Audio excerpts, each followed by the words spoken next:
My name is Caroline. I still remember that Thanksgiving night, the shock and anger on my brother Ethan's face when I froze the account paying his rent.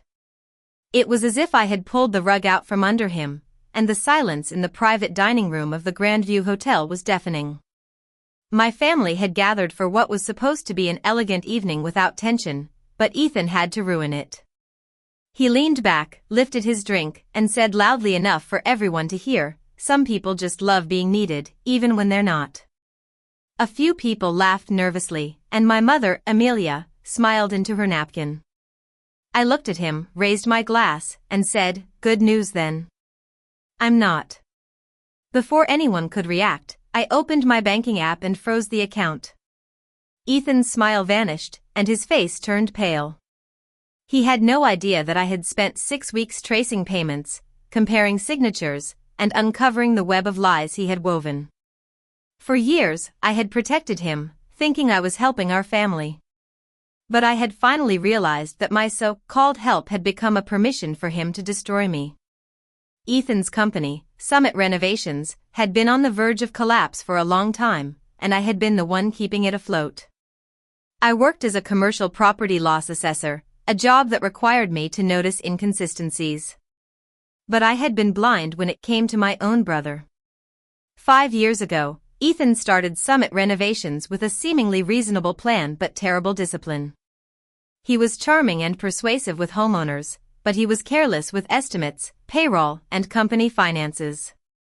The first time he asked me for money, he needed $12,000 to finish a kitchen project after underbidding it. He promised to pay me back within 90 days, but he never did. After that, the requests kept coming. He needed money for payroll, a truck, insurance, overdue rent, school costs, and even a supposed medical emergency for his son. Every time, there was a deadline and a crisis. When I hesitated, my mother would remind me that I didn't have children and had more flexibility. And when I refused, Ethan would accuse me of caring more about numbers than people.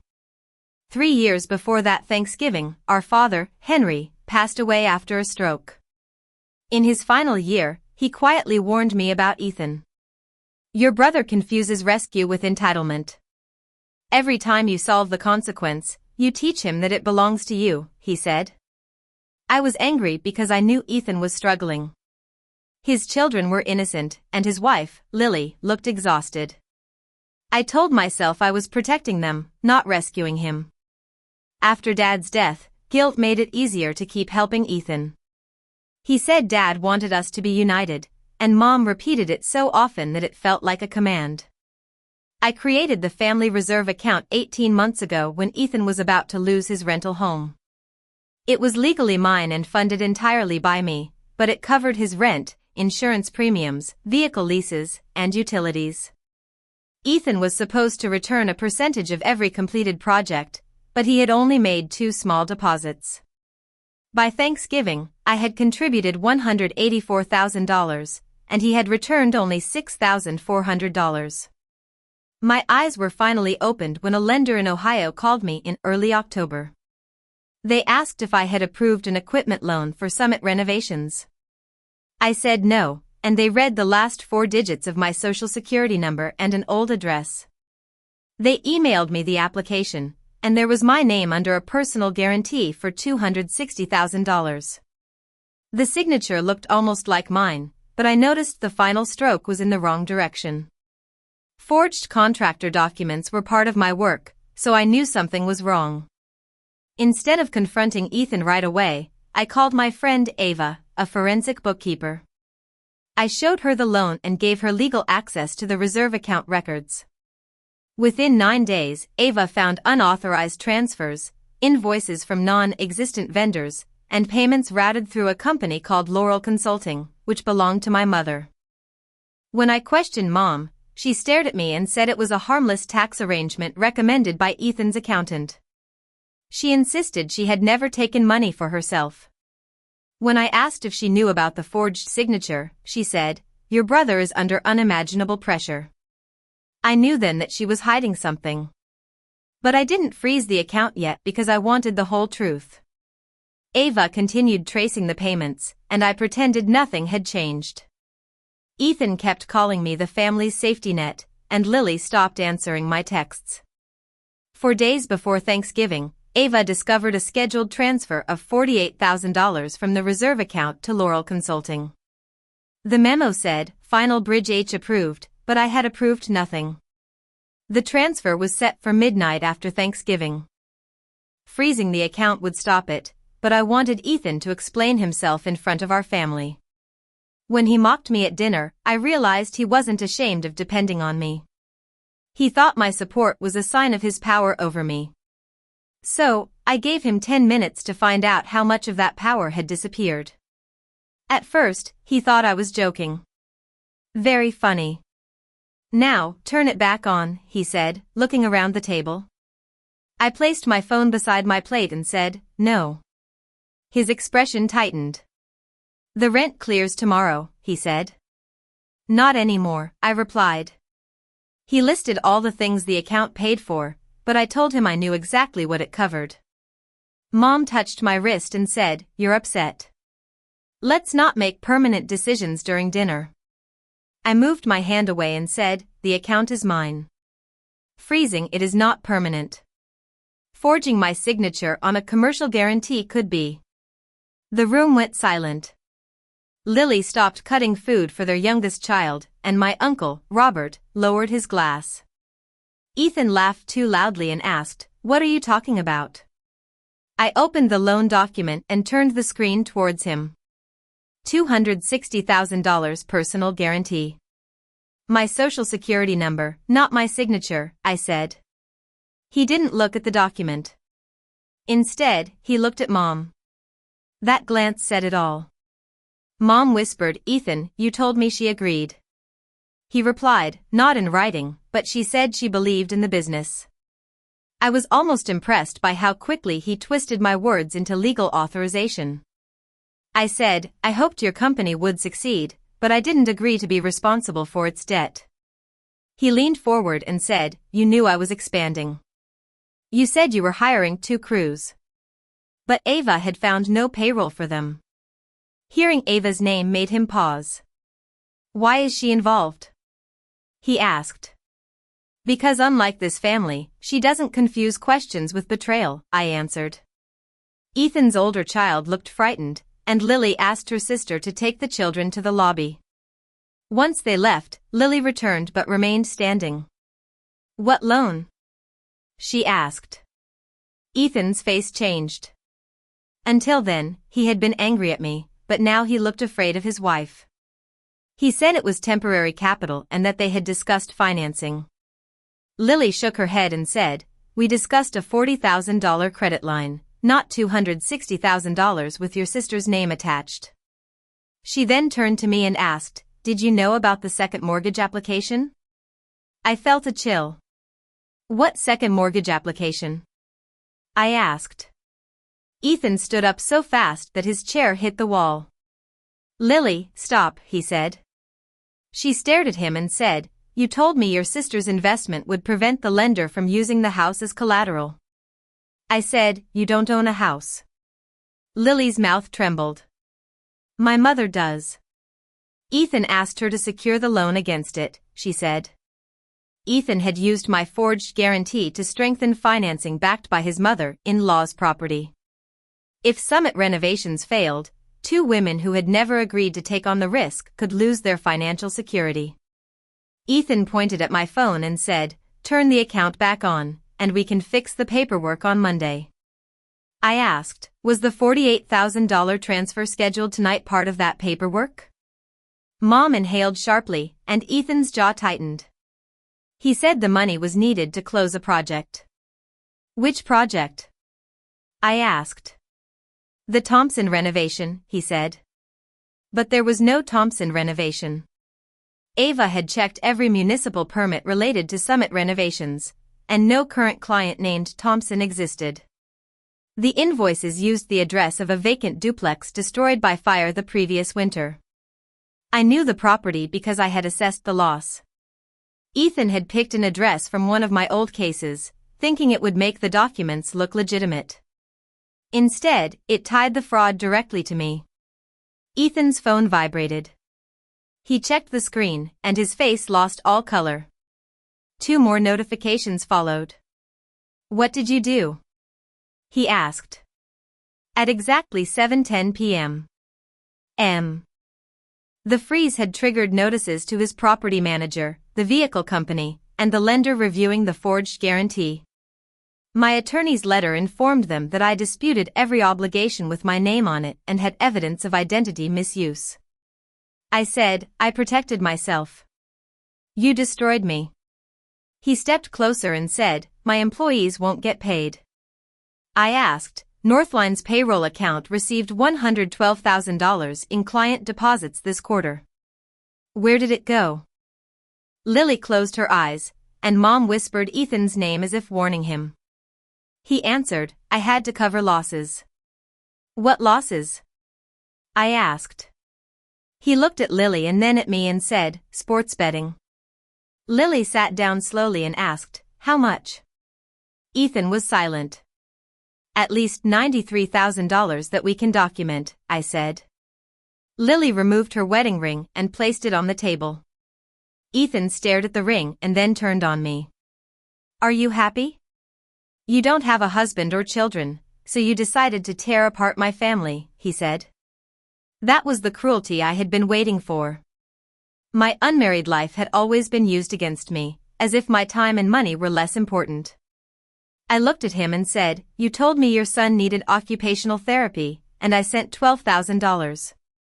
Lily's head snapped towards him. "What occupational therapy?" she asked. He said the insurance had denied it, but our son had never needed occupational therapy. Lily finally understood that Mom had helped him. "You knew. You helped him lie about my child," she said. Mom's eyes filled with tears. "I was trying to stop everything from falling apart," she said. Lily replied quietly, "You stopped him from facing consequences." That's not the same thing. The hotel manager came in after another guest complained about the noise. He asked if the situation was under control.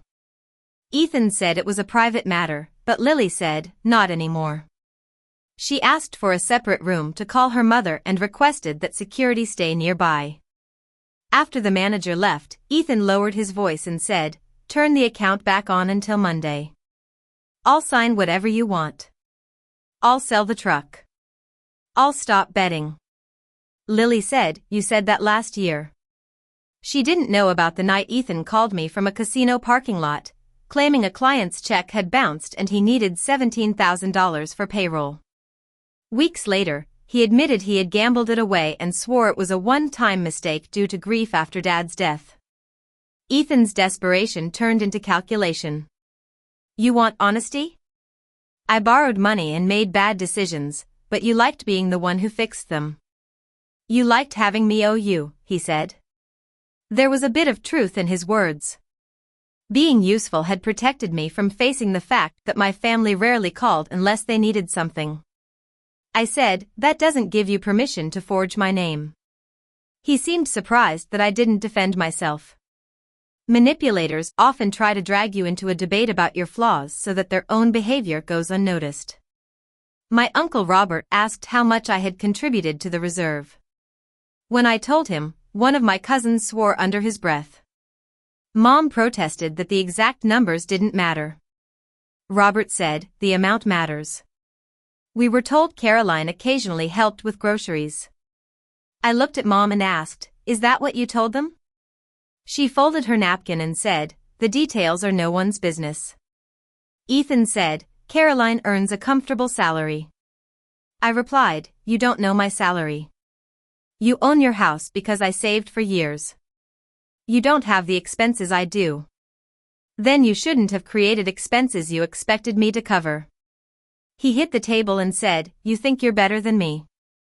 I kept my voice calm and said, "No, I think I'm legally separate from you." That sentence seemed to unnerve him more than my anger. Ethan had built his life around the idea that family boundaries were selfish. He thought my credit was family credit and my savings were family resources. Mom raised her voice and said, "Enough. Caroline, unfreeze the account." Ethan, apologize. We'll resolve everything tomorrow in private. It was the same old formula she had used since we were kids. Ethan caused trouble, I took it, and she tried to make things seem okay. I said, there will be no private family solution to forged documents. My attorney has notified the lender. Mom's face tightened. You involved an attorney before talking to your mother? She asked. I said, I spoke to you 4 weeks ago about Laurel Consulting. Robert turned to her and asked, what is Laurel Consulting? Mom was silent for too long. I explained that Laurel Consulting had received more than $70,000 from businesses related to Ethan.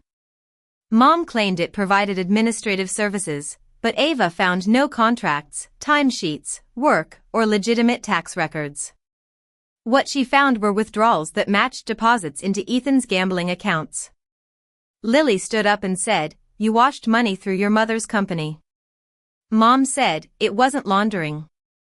Ethan snapped, stop using words you don't understand. I looked at him and said, she understands enough to be afraid. Mom started crying.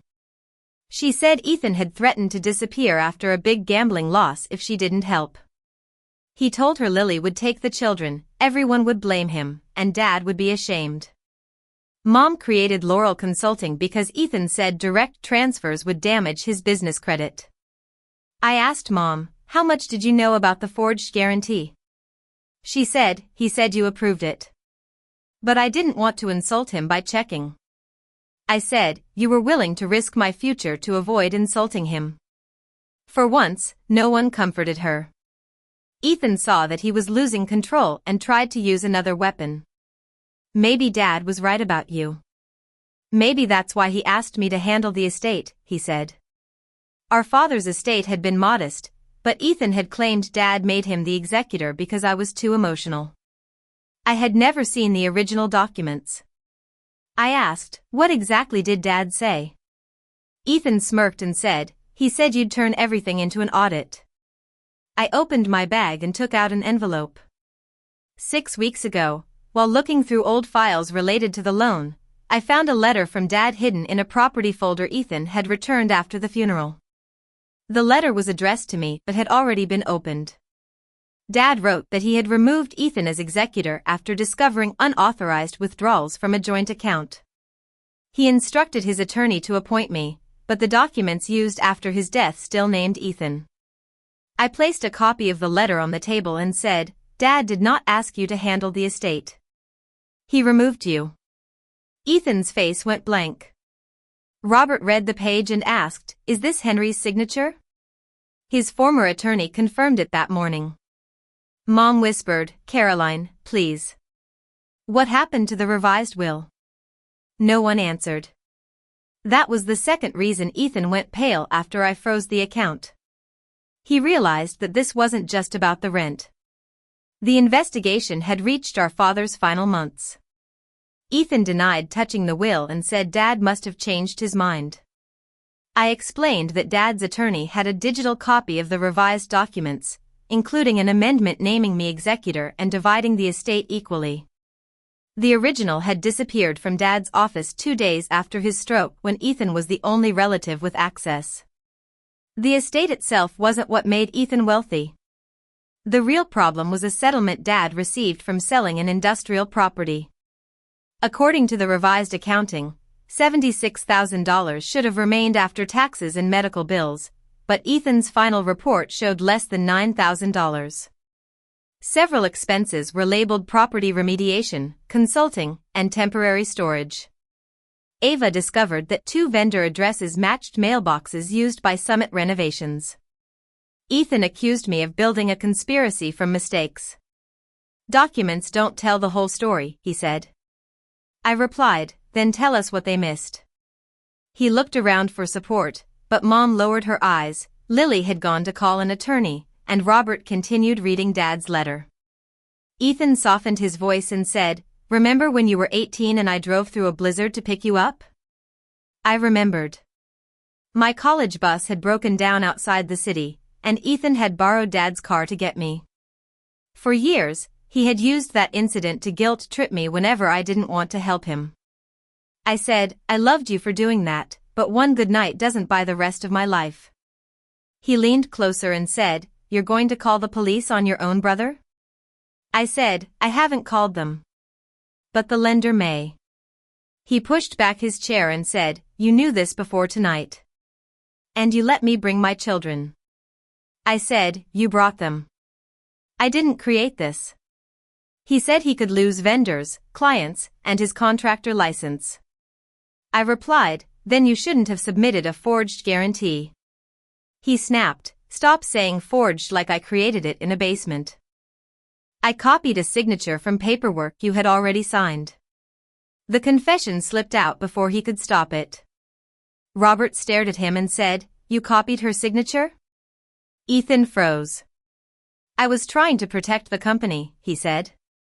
I said, You were protecting your access to money. Lily returned with her hair tied back. She was no longer shocked but ready to act. My mother is contacting the lender. I'm taking the children to her house tonight.